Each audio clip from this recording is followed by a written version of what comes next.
Bon alors, quand on veut démarrer, le starter est ici, un petit peu. On enclenche la clé ici, bouton d'un cas. Le voyant ici s'allume, qui va s'éteindre quand on allume. C'est le voyant de charge de la batterie. Ensuite, pour démarrer, il suffit de tirer ici. D comme démarreur.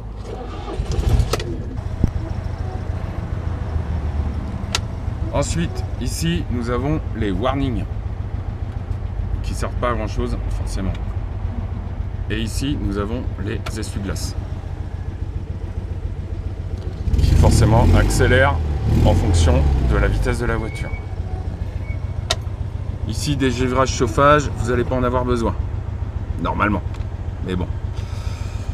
Ici, clignotant. Les phares. Ici, c'est pour le réglage de phare. Mais ça, on n'y touche pas, ils sont réglés. Ici, c'est le frein à main. Pour les vitesses. C'est inscrit ici. Soit première, deuxième, troisième, quatrième, marche arrière. Première, deuxième, troisième, quatrième, marche arrière.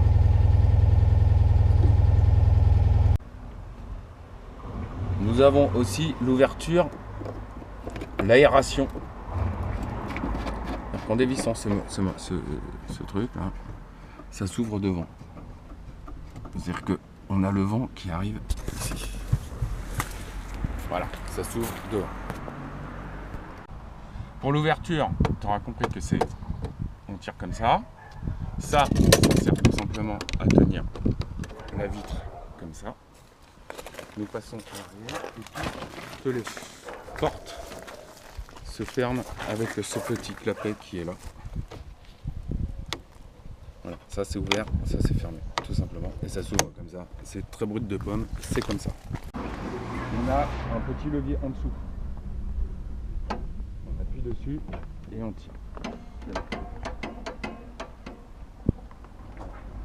On retient le coffre de cette manière. Ici c'est l'huile à l'ancienne qu'il faut vérifier bien entendu. Et pour vérifier l'huile, la tigette est là. La tigette est ici. Voilà, c'est juste le petit truc à vérifier. Le reste, il n'y a plus rien à faire. Sauf la batterie à débrancher quand vous n'êtes plus là. Pour là, et on referme, comme ça on rappuie et on enclenche et c'est bon. Pour la capote. Pour la capote, il ne faut pas tirer comme un bourrin. Il faut prendre les deux petits trucs comme ça, tirer légèrement vers l'avant. Voilà, et lever, dégager la petite patte qui rentre là, tout simplement. On fait la même chose derrière.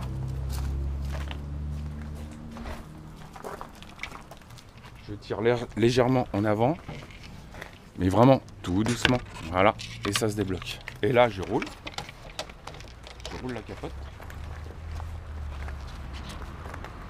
Voilà. Si je la veux qu'à moitié, approche-toi un peu. Si je la veux qu'à moitié, j'enclenche ici. Pareil de l'autre côté. Si je veux la décapoter entièrement, j'enlève ce petit truc là, ici. Pareil de l'autre côté. Reste là.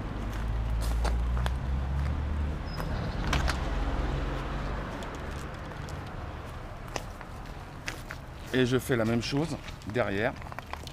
Je mets le crochet ici. Quand on renroule, je fais l'effet inverse. On remet les encoches ici, on les remet. Voilà.